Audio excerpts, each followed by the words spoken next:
السلام علیکم ورحمۃ اللہ وبرکاتہ۔ پیارے دوستو، آج ہم قرآن پاک کی بہت ہی بابرکت صورت یعنی سورہ محمد کے بارے میں جانتے ہیں کہ اس کے پڑھنے کے کیا کیا فائدے ہیں۔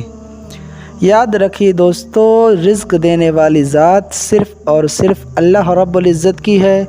اللہ پاک ہی تمام پریشانیوں کو دور فرمانے والا ہے۔ آپ یوٹیوب پر بے شمار وظائف کی ویڈیوز دیکھتے ہیں اور ان پر عمل کرنے لگ جاتے ہیں،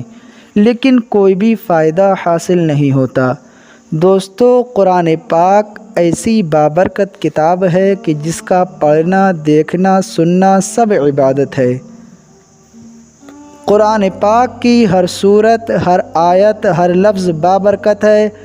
اللہ پاک قرآن پاک کی برکت سے انسان کی بے شمار پریشانیوں کو دور فرما دیتا ہے۔ اگر آپ پریشان حال رہتے ہیں یا کاروبار میں بے برکتی ہے یا کاروبار میں کسی نے بندش کرا رکھی ہے، تو آپ روزانہ قرآن پاک کی اس بابرکت صورت یعنی سورہ محمد کو پڑھنے کی عادت بنا لیجئے، یا برکت کے لیے روزانہ سننے کی عادت بنا لیجئے۔ انشاءاللہ عز و جل اس بابرکت صورت کی برکت سے آپ کی تمام پریشانیاں دور ہو جائیں گی۔ دوستو، آپ اس صورت کو اپنے گھر میں روزانہ برکت کے لیے، دکان میں روزانہ برکت کے لیے سن لیا کرو۔ اس صورت کی ایک بہت بڑی فضیلت یہ بھی ہے کہ اگر کوئی شخص اپنے کسی دشمن سے خوف کھاتا ہو، اپنے کسی دشمن سے اسے جان جانے کا خطرہ ہو، تو ایسی صورت میں اس شخص کو چاہیے کہ روزانہ رات کو سورہ محمد پڑھ لیا کرے یا سن لیا کرے۔ انشاءاللہ عز و جل اس بابرکت صورت کی برکت سے اللہ پاک اسے تمام دشمنوں کی دشمنی سے محفوظ رکھے گا۔ آئیے دوستو، اسی بابرکت صورت کو سن لیتے ہیں۔ اعوذ باللہ من الشیطان الرجیم، بسم اللہ الرحمن الرحیم۔ الذین کفروا وصدوا عن سبیل اللہ اضل اعمالهم والذین آمنوا وعملوا الصالحات وآمنوا بما نزل على محمد وهو الحق من ربهم كفر عنهم سيئاتهم وأصلح بالهم ذلك بأن الذين كفروا اتبعوا الباطل وأن الذين آمنوا اتبعوا الحق من ربهم كذلك يضرب الله للناس أمثالهم فإذا لقيتم الذين كفروا فضرب الرقاب حتى إذا أثخنتموهم فشدوا الوثاق فإما منا بعد وإما فداء حتى تضع الحرب أوزارها ذلك ولو يشاء الله لانتصر منهم ولكن ليبلو بعضكم ببعض والذين قتلوا في سبيل الله فلن يضل أعمالهم سيهديهم ويصلح بالهم ويدخلهم الجنة عرفها لهم يا أيها الذين آمنوا إن تنصروا الله ينصركم ويثبت أقدامكم والذين كفروا فتعسا لهم وأضل أعمالهم ذلك بأنهم كرهوا ما أنزل الله فأحبط أعمالهم أفلم يسيروا في الأرض فينظروا كيف كان عاقبة الذين من قبلهم دمر الله عليهم وللكافرين أمثالها ذلك بأن الله مولى الذين آمنوا وأن الكافرين لا مولى لهم إن الله يدخل الذين آمنوا وعملوا الصالحات جنات تجري من تحتها الأنهار والذين كفروا يتمتعون ويأكلون كما تأكل الأنعام والنار مثوى لهم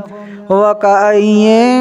من قرية هي أشد قوة من قريتك التي أخرجتك أهلكناهم فلا ناصر لهم أفمن كان على بينة من ربه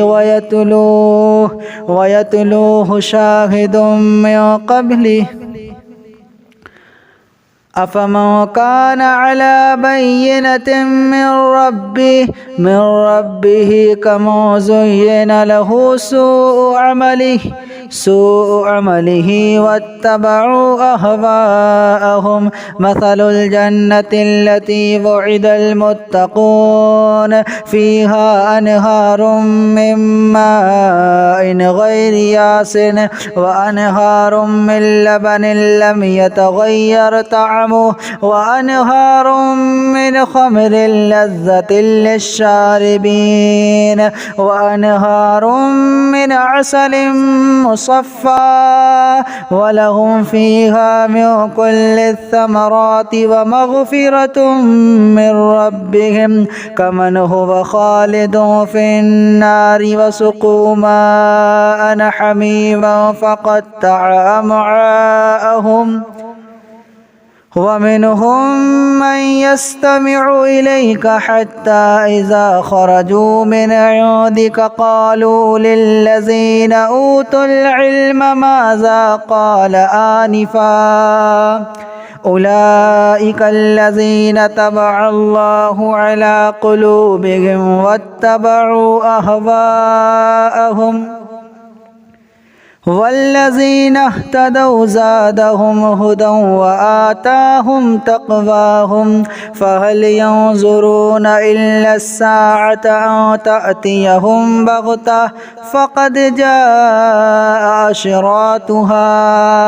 فأنى لهم إذا جاءتهم ذكراهم فاعلم أنه لا إله إلا الله واستغفر لذنبك وللمؤمنين والمؤمنات والله يعلم متقلبكم ومثواكم ويقول الذين آمنوا لولا نزلت سورة فإذا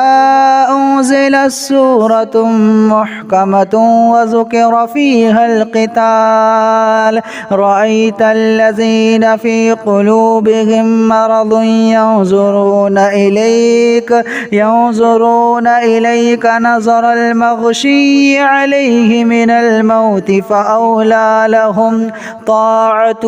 وقول معروف فإذا عزم الأمر فلو صدقوا الله لكان خيرا لهم فهل عسيتم إن توليتم أو تفسدوا في الأرض وتقطعوا أرحامكم أولئك الذين لعنهم الله فأصمهم وأعمى أبصارهم أفلا يتدبرون القرآن أم على قلوب أقفالها إن الذين ارتدوا على أدبارهم من بعد ما تبين لهم الهدى الشيطان سول لهم وأملى لهم ذلك بأنهم قالوا للذين كرهوا ما نزل الله سنطيعكم في بعض الأمر والله يعلم أعمالكم في بعض الأمر والله يعلم إسرارهم فكيف إذا توفتهم الملائكة يضربون وجوههم وأدبارهم ذلك بأنهم اتبعوا ما أسخط الله وكرهوا رضوانه فأحبط أعمالهم أم حسب الذين في قلوبهم مرض أن لن يخرج الله أضغانهم ولو نشاء لأريناكهم فلعرفتهم بسيماهم ولتعرفنهم في لحن القول والله يعلم أعمالكم ولنبلونكم حتى نعلم المجاهدين منكم والصابرين ونبلو أخباركم إن الذين كفروا وصدوا عن سبيل الله وشاقوا الرسول من بعد ما تبين لهم الهدى لن يضروا الله شيئا وسيحبط أعمالهم يا أيها الذين آمنوا أطيعوا الله وأطيعوا الرسول ولا تبطلوا أعمالكم إن الذين كفروا وصدوا عن سبيل الله ثم ماتوا وهم كفار فلن يغفر الله لهم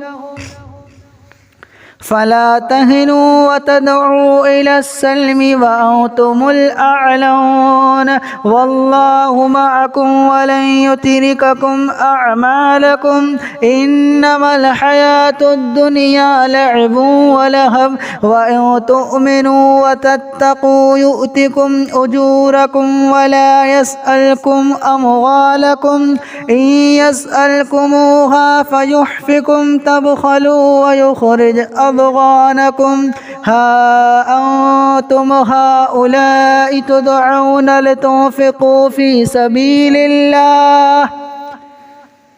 فمنكم من يبخل ومن يبخل فإنما يبخل عن نفسه والله الغني وأنتم الفقراء وإن تتولوا يستبدل قوما غيركم ثم لا يكونوا أمثالكم